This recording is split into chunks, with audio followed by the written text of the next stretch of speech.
नमस्कार, आदाब। तेज खबर में आपका स्वागत है। मैं हूं नदीम पाशा। आप देख रहे हैं तेज खबर।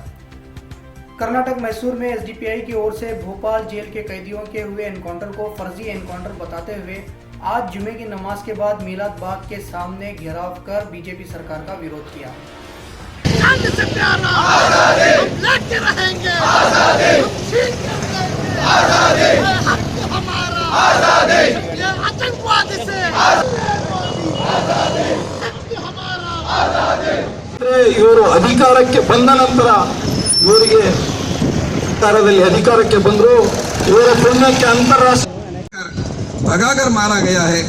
ये हमारे मुल्क के लिए, हमारे देश के लिए, हमारे इंडिया के लिए, हमारी तहजीब के लिए, हमारे कल्चर के लिए बिल्कुल शर्म की बात है और इसके खिलाफ हिंदू मुस्लिम सब मिलकर आवाज़ उठाना बेहद ज़रूरी है। Social democratic party of India आज पूरे हिंदुस्तान में पिछले 3 दिन पहले मध्य प्रदेश के भोपाल में जो फेक एनकाउंटर के ताल्लुक से 8 सिविल लड़कों को जो बेजहाना कत्ल किया गया है, उस 9 आदमी को लेकर जो कत्ल किया गया है, उसको लेकर एक बड़ा एहतजाज कर रही है पूरे हिंदुस्तान में। मध्य प्रदेश जो भोपाल में सेंट्रल जेल से तकरीबन 8 घंटे के अंदर उनकी मौत हो जाती है। यह एक बड़ी साजिश है और एक बहुत बड़ा फेक है। दोस्तों, जैसे सेंट्रल जेल से जो छूटने का जो आगाज़ बता रही है पुलिस वालों ने, इस पर कोई तरीक़ा का जो है सच्चाई नहीं है।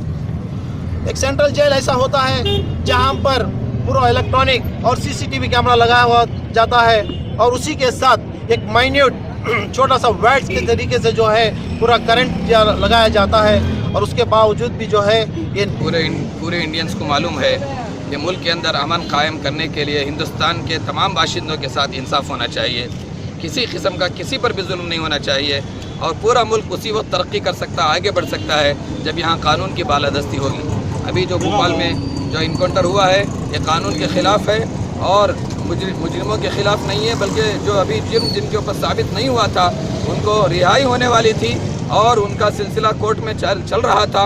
जैसे इससे पहले भी बहुत से झूठे इल्ज़ामात के साथ मुसलमानों को रिहाई मिली है, इसी तरह उन बच्चों को भी रिहाई होने वाली थी।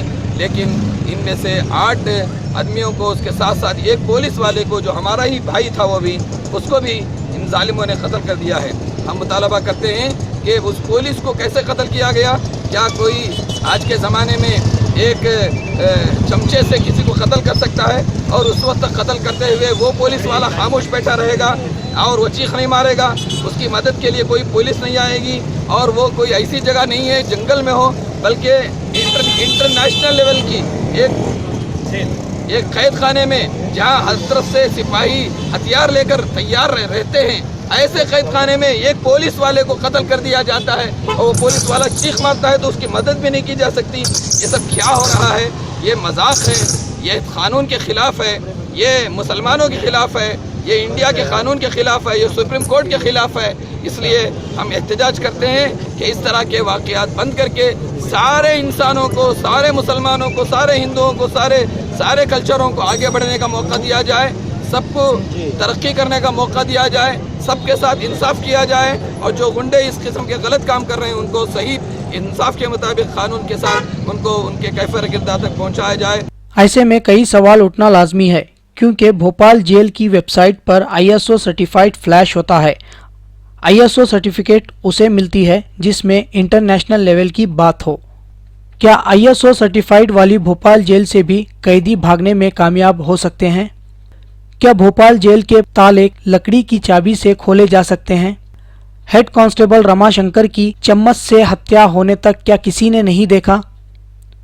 क्या CCTV कैमरास और इलेक्ट्रिक तारें एक साथ बंद हो सकती हैं? क्या कैदियों को भोपाल जेल में जीन्स, टी-शर्ट्स और स्पोर्ट्स शूज में रखा गया था? पुलिस के मुताबिक 3 पुलिसकर्मियों को धार हथियार से घायल किया। उन पुलिसकर्मियों को क्यों नहीं दिखाया गया? कैदी के पास मिली चाकू इतनी साफ कैसे हो सकती है, बल्कि इस पे घायल पुलिस कर्मियों का खून लगा होना चाहिए था। पुलिस इन कैदियों को जिंदा क्यों नहीं पकड़ सकी? क्या इन एनकाउंटर के पीछे कोई साजिश हो सकती है? अगर पुलिस एक भी कैदी को जिंदा पकड़ लेती तो क्या इन कैदियों की आगे की रणनीति का पता नहीं लगाया जा सकता था?